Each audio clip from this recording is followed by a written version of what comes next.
Magandang buhay mga ka-Shirins! Naghanap buhay muna ang inyong lingkod. Number 4, cake. SpongeBob theme cake para sa milestone ng isang baby o anak ni ma'am client. Ayan, at ang aking cake ay mga may nag-crack dahil sa pag-unmold ko. Ayan, at pinandidikit ko siya ng chocolate ganache. Ahead of time ko pa ginawa yung chocolate ganache, kaya siya ganyan. Kumbaga nag-set na siya, hindi na siya runny. Ito ang pinaka ayaw ko sa pagpo-frosting ng cake, yung number. Mas nahihirapan ako mag-frosting sa number cake kesa sa round or square. Kasi syempre ang daming kanto, tapos katulad niyan meron pa sa loob. Pero syempre, challenge accepted yan para sa ekonomiya.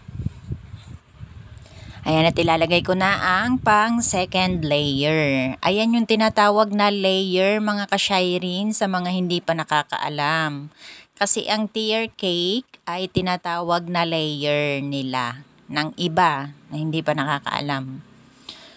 So para sa kaalaman po, yan ang tinatawag na layer.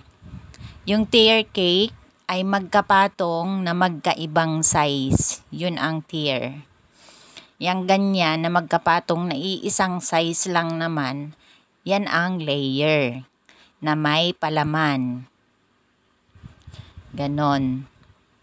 Ayan, pagka pati, sa number cake ay maraming nagagamit, may spatula, kung katulad niyan, mayroon pa sa sulok-sulok. At saka nga, napansin ko nung ako'y nag-e-edit, wala palang kanto yung aking left side ng 4 at saka yung up. Yung taas.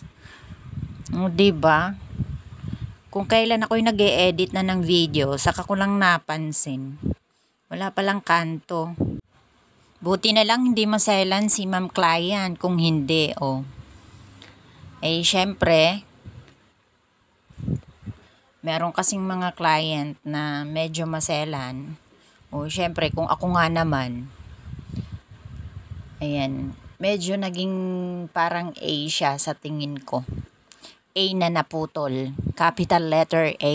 Ayan, at naglalagay na ako ng non-edible printed topper.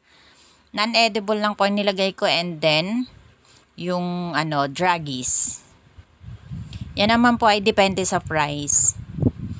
Kung anong price niya, yun po ang aking lalagay. At saka wala namang sinabi si ma'am na